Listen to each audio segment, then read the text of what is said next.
Hola, buenas tardes a todos. Vamos a ver lo que serían los últimos temas de esta unidad 3 de diodos.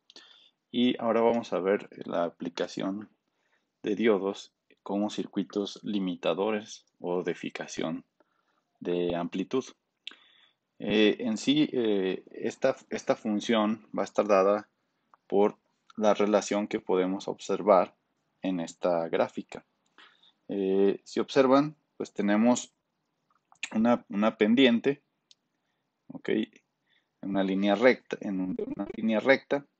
en la cual nosotros estamos graficando lo que sería la transferencia de el voltaje de entrada hacia un cierto voltaje de salida, ¿ok?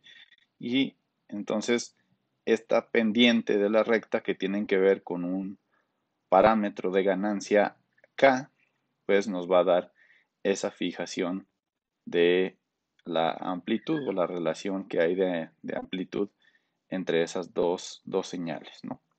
Entonces la relación que tendríamos pues estaría dada por el voltaje de entrada multiplicado por esa constante K, y eso nos daría el voltaje de salida de nuestro circuito, ¿ok? Y este término que tiene aquí de saturador significa que a partir de que alcance un cierto límite, pues entonces vamos a tener una salida constante, ¿ok? Entonces, definiendo esos límites de saturación, pues la salida tendría que estar dentro de ese rango. Va a ser mayor o igual a un límite inferior, el de menos, y menor o igual a un límite superior, el de más. ¿Okay? Entonces, considerando esta relación, pues podríamos sustituirla y de esta manera también podemos establecer límites para el valor de entrada que puede tomar este circuito, ¿no?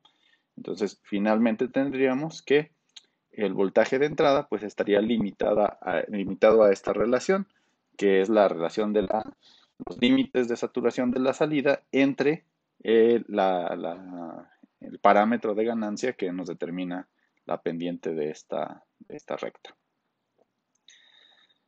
Ahora, ¿cómo es que vamos a generar este tipo de circuitos utilizando diodos? Pues hay diferentes configuraciones en las cuales vamos a tener limitadores de una sola polaridad o sentido o en dos polaridades. Entonces, tenemos aquí primero dos circuitos limitadores de voltaje que tienen la característica de que limitan el voltaje únicamente para una cierta polaridad, y tenemos dos configuraciones posibles, ¿no?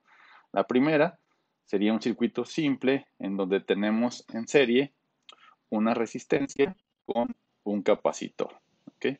Entonces, para valores menores al voltaje de este diodo, que sería los 0.7 volts, pues vamos a tener una cierta región de comportamiento lineal, como lo veíamos en la curva de transferencia que les presenté anteriormente. En este caso, la ganancia K sería unitaria, por lo tanto tenemos aquí esta pendiente eh, de 45 grados hasta que lleguemos a el valor de saturación, que el valor de saturación entonces nos lo va a establecer este diodo. Pues a partir de aquí, el voltaje de salida que vamos a medir estaría dado por el voltaje que fija este diodo, ¿ok? Antes de eso, pues el diodo estaría polarizado inversamente en todos estos valores, y por lo tanto, pues únicamente tendríamos a la salida esta relación voltaje-entrada que tenemos aquí en la figura, ¿no?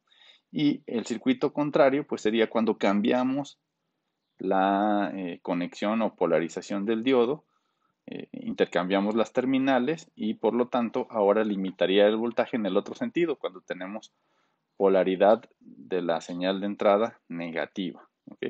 Y en ese momento entonces nuestra curva de transferencia va a tener este comportamiento, ¿ok? Después tenemos aquellos que nos pueden, por ejemplo, limitar en en las dos direcciones, que obviamente sería pues combinar estas dos configuraciones únicamente colocando los diodos en paralelo. Entonces, en una parte del ciclo, cuando la señal sea positiva, conduce uno de los diodos, y cuando la señal tenga polaridad negativa conduce el otro de los diodos. Y así tenemos la curva de transferencia que nos permite limitar el voltaje de salida en ambas direcciones. ¿Okay? En este caso, pues vemos que el voltaje que nos va a estar limitando en estas tres configuraciones, pues es el voltaje del diodo, ¿no? Que serían 2.7. Sin embargo, si nosotros deseamos que esa fijación de amplitud sea un poco más elevada, una opción podría ser agregar una fuente de corriente directa en serie con el diodo y de esta manera pues ya podemos fijar, por ejemplo, en un voltaje de 5.7, ¿no? Considerando que esta fuente es de 5. O cualquier otro valor que quisiéramos tendríamos que ponerlo en serie. O de manera alternativa podemos usar los diodos Zener. ¿Okay? El diodo Zener, acuérdense que ese nos da la versatilidad de que tiene un cierto voltaje que puede fijar que es su voltaje Zener cuando está polarizado inversamente. Entonces, nosotros podemos lograr colocando dos diodos en serie, pero polarizados inversamente uno con respecto al otro, y tendríamos una curva de transferencia similar a la que veíamos para esta configuración cuando están en paralelo, pero ahora tendríamos un voltaje sumado a los 0.7 de polarización directa del diodo, que sería el de polarización inversa del otro diodo, ¿no? Entonces, cuando uno está en polarización directa, el otro está en polarización inversa y se le sumaría ese voltaje a los 0.7 del diodo, ¿no? Y estos serían entonces los circuitos o las diferentes configuraciones que podemos tener para diseñar circuitos limitadores de voltaje. Una segunda, una alternativa también es lo que se conocen como circuitos restauradores de corriente directa. En este caso, estos nos van a servir para que si nosotros tenemos una señal que es bipolar, en este caso, por ejemplo, esta señal cuadrada, que oscila entre menos 6 volts, que es su amplitud más baja, a 4 volts, que es su amplitud más alta, tenemos una diferencia de 10 volts. Entonces, con esta configuración de un restaurador de CD, que en lugar de utilizar una resistencia, utilizamos un capacitor, pues este capacitor, debido a sus propiedades de carga y descarga a la hora de almacenar energía, pues nos va a permitir que podamos hacer que esta señal bipolar se transforme en una señal unipolar. ¿Okay? Y la amplitud que va a tener esa señal unipolar, pues es la diferencia de amplitud que hay desde el punto más bajo al punto más alto, ¿no? Por lo tanto, tendríamos esta señal cuadrada, pero ahora oscilando entre 0 y 10 volts. Por lo tanto, en este caso el voltaje de salida, pues se calcula considerando este voltaje de entrada más el voltaje o la caída de voltaje en el capacitor. ¿Okay? Y eso es lo que nos permite generar esta señal unipolar. ¿Okay? Entonces, estas serían las aplicaciones de los diodos como circuitos limitadores o de fijación de amplitud.